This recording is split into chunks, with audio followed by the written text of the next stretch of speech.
алдарыңызда тұрған жол Өзен Ақтау тас жолы, трасса дейді ғой енді біздегі. Осы жерде бір кішігірім ұсыныс жасағым келіп тұр.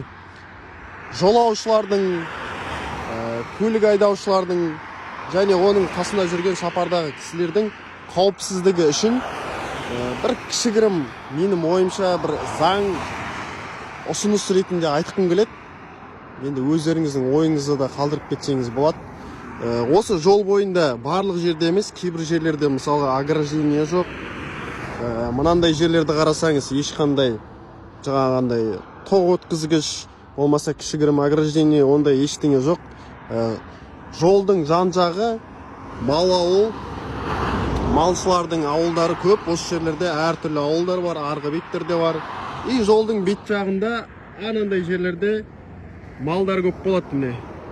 Енді осы малдардың түнгі уақытта адамдардың денсаулығына қауіп төндірмес үшін менің ойымша осы малдарға светоотражающий лента кигізуді міндеттеген дұрыс деп ойлаймын. Енді малшы жігіттердің мал шаруашылығымен айналысып жүрген адамдардың айтуы мүмкін. Қазіргі таңда барлығы қымбат.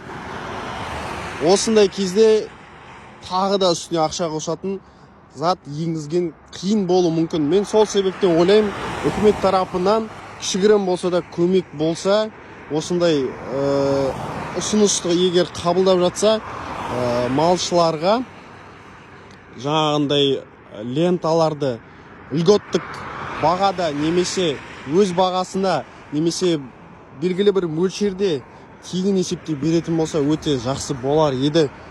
Жолаушылардың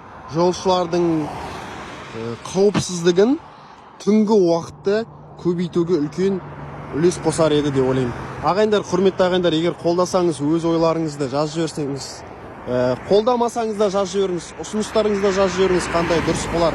Мүмкін үкімет тарапынан штраф шығарғанса осындай ойларды көріп қалар деп ойлаймын.